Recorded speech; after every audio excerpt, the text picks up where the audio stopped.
Hello my dear friends, you're on the Military Summary channel, and this video we're going to discuss the most important events that took place during the previous night and the previous 12 hours. We have lots of very interesting updates, so let's start. And first let's talk about the northwestern part of Ukraine, about a city by the name of Kovel. Today the Ukrainian sources and the Russian sources published a lot of videos from the city, from the territory of another recruit center. In this video we can see a significant number of people, the locals, who decided to have a meeting somewhere in the vicinity of another recruit center. According to information we have, the Ukrainian military authorities kidnapped people, probably young guys from 20 till 25 years. They kidnapped them and they were planning to mobilize them and to send them to the line of combat contact. But people decided to, for the first time probably, to show resistance. They gathered together and began forcing and demanding Ukrainian authorities to release those boys. And as I understand, according to information we have, the Ukrainian local military authorities were forced to do this. They haven't managed to do anything with the riot.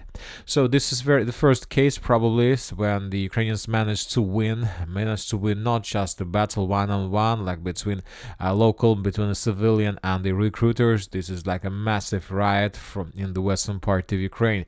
So let's wait for additional updates and we'll see what is going to be next. Now let's move to the line of combat contact. We have very interesting details from the South Donetsk direction, from the area of Konstantinovka Ugledar.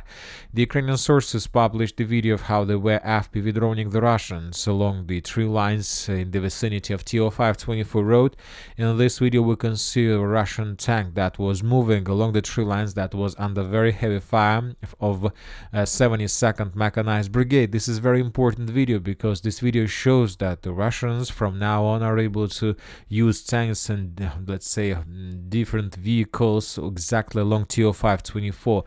A week ago, when the Russians just reached this area, they were able to use just light infantry and so on, but now they can use tanks, so which means that the Russians are moving further and further in the western direction. As for Konstantinovka itself, today the Russian sources published a video of how they were bombing and attacking the Konstantinovka. As you can see, this is something like the consequences of another artillery preparation, and the post was made by the Russian sources, and the description to the post was as following. Right now, exactly right now, in these moments when you see this picture, the Russian forces began another offensive operation, another attempt to assault and to storm the village with the purpose to capture this territory completely. I'll remind you that just yesterday we were talking about the post, the official post of the 79th Air Assault Brigade, where they stated that after the battle for Konstantinovka they would be sent somewhere for some rest. So most likely the Russians today began the final phase, the final storm of the village, and most likely soon the Ukrainians will be forced to leave this area completely, and this may lead to additional problems for armored forces to the Ukraine in this direction. Now let's move further and let's talk about Pokrovsk area. During the previous night and 12 hours we haven't received anything about additional Russian progress somewhere in Zhelany, Serebryanka, Sergeyevka, Veselaya, Ivanovka, Timofeyevka. The only thing we received is additional progress of armored forces of Russian Federation in the southwestern part of Novoselovka-Persha. According to pro-Ukrainian mappers, the Russians managed to improve their positions and to get as close as possible to the village of Mizhova. So very interesting. Most likely the Russians will try to reduce this artillery pocket and they will try to cross Karlovka Water Reservoir and to attack the Ukrainians from behind in the area of Kamyshivka and Ptiche. Now let's move further. We have additional updates from the South Donetsk and the area of responsibilities of Group of Forces Center. Today we got report that the first separate tank brigade has been changed. The commander of this brigade has been changed by the Ukrainian authorities. New general arrived. The new general used to be the head of 8 separate battalion in 10th Mountain Assault Brigade of Armored Forces of Ukraine. Now he was redeployed to the South Donetsk direction and he will be responsible for Старомайорск, урожайное, Времевка tactical bridgehead. The sources are saying that the former 1st Tank Brigade commander was dismissed due to his failure exactly on that direction, Vremevka tactical bridgehead. Furthermore, we got very interesting update from the Russian sources. According to information we have, the forces of 810th Marine Brigade has arrived from Kherson to reinforce the group of forces center. So this 110th Marine Brigade used to be in the area along Dnipro River, and now the Russians redeployed them there. So very interesting how this will affect the situation in Kherson, whether the Ukrainians will try to increase the pressure, or maybe the Ukrainians will do the same. Due to the fact that the Russians have redeployed Marine brigades, the Ukrainians would do the same, and they will send probably 35th or 37th Marine brigades to Donetsk and Petropavlovsk direction as well. So we'll see. Now let's talk about Donetsk agglomeration. We received a very important update during the previous 12 hours. The Ukrainian sources published the video of how they were FPV droning the Russians all over the entire territory of Ukraine. They published the videos of FPV drone strikes from Zalizne, from Glybok, from everywhere, and huge episodes were geolocated. And one of the scenes, one of the Ukraine FPV drone attack took place exactly in this area, between these brushes, between these, let's say, some constructions and so on. So this video confirms that the edge Russian forces, the Russian positions, edge Russian positions are located exactly in this area. We have adjusted the map based on this video. Most likely during the upcoming day, most of the mappers will do the same, and this is very important because we see that the Russians are heading to these energy facilities, to this energy construction. So most likely this is the primary target for the Russians. If the Russians are able to establish complete control over this territory, let's assume the Russians capture something like this, and obviously they will try to do this in the very near future. There are some trenches for some fortifications in the same area, so it's a perfect position. This is the only position that the Russians can use for further attempts to attack Nilipovka. So if the Russians take under control this territory, then the distance between edge Russian positions in the vicinity of these energy facilities and Russian positions in New York would be around 3 kilometers. And furthermore, if we calculate the distance, let's say from possible Russian positions in the same area and Russian positions in Gorlovka direction, this distance is less than 3 kilometers. So the Russians, as you can see, are trying to create few layered cauldron. This is the first cauldron, this is the second layer of the cauldron. So they will want to be 100% sure that 1, 2, 3 or 4 hundreds of Ukrainians would obviously got encircled as a result of Russian offensive. So very interesting situation. From the other side, we see that the Russians continue semi-encirclement of the Terikon and this landfill of Artyoma. So this is another purpose of Russian breakthrough in this direction.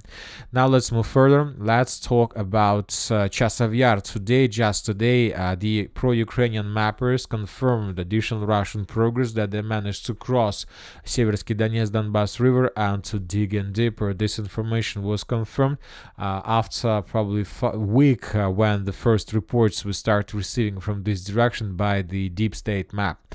As for other directions, we haven't received anything special, just regular artillery, artillery activity from Ukrainian side.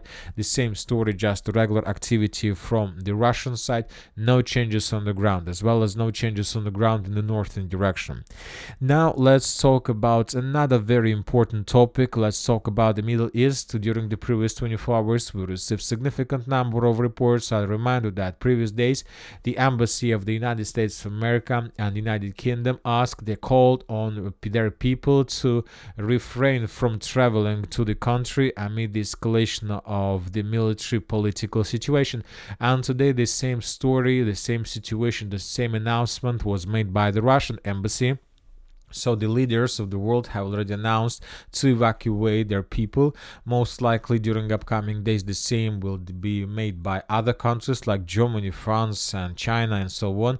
And this indicates first of all that something big is going to happen. Of course, and everybody is getting prepared for this. During the previous night everybody was waiting that Iran would launch their offensive, their attack, missile strike or something big. So everybody was waiting, but basically nothing happened. The only thing we have is that the Hezbollah attacked the northern part of Israel by around 50 missiles, but most of them were brought down by the Israeli air defense. Furthermore, we have additional updates about the situation. The United States of America is bringing more and more forces to the region. According to information we have, the US Air Forces is sending a squadron of 5th generation F-22A Raptors fighters to the Middle East to counter potential attack by Iran and its proxies on Israel. Furthermore, we got a very interesting and weird update that Israel is communicating with Egypt, Saudi Arabia, the United Arab Emirates, Jordan and Bahrain to defend against the upcoming Iranian attack. So we see that there is something like Arabian coalition with Israel against pro-Iran forces, which is also maybe somebody can consider these things as a weird thing. Furthermore, we got report that Iran and its proxies in the Middle East have created a unified military headquarters to coordinate a retaliatory strike against Israel. And we have the most important update that Russia was also involved in this situation. According to information we have, Iran has apparently received Russian ultra long range electronic warfare system Murmansk. Beyond the range of these systems is more than up to 5,000 kilometers. So once again, I'll summarize everything. Everybody was expecting that during the previous night, during the previous 12 hours, the Iran would do something, but the only thing they have made is just made some weird statement that in coming hours the world will witness extraordinary scenes and very important developments. But basically, we still haven't received anything.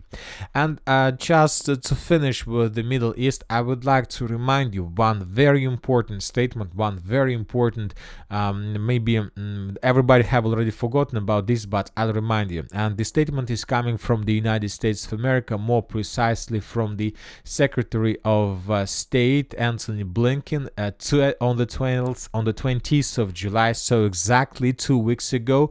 He stated that Iran close to nuclear breakout. It would probably take Tehran 1 or 2 weeks to get the fissile material to build a weapon, the US Secretary of State has said. After the nuclear agreement was thrown out, instead of being at least a year away from having a breakout capacity of producing fissile material for nuclear weapon, Iran is now probably 1 or 2 weeks away from doing that, the top US diplomat said. Blinken stressed that Iran had not yet produced a weapon itself, but that's something, of course, that we track very, very carefully. So Blinken 2 weeks ago told us that in 2 weeks, so today, Iran would be able to have a possibility to begin production of nuclear weapon. I don't think that this is just let's say something that doesn't connect it. Obviously, all these things are the puzzle of the parts of the same puzzle. And as I understand, all this escalation in the Middle East that was conducted by the Western countries aimed just one target: to force Iran to be involved in the conflict with Israel, and then as a result of response to attack by the Western countries and to destroy Iran nuclear facilities and nuclear infrastructure. So this is the only reason, nothing more, as I understand. And that's it for this video. Military Summary channel reminds we condemn any violence in the world. Thank you for watching. Subscribe to my channel, put your likes, join my Patreon, and have a good day. Bye bye.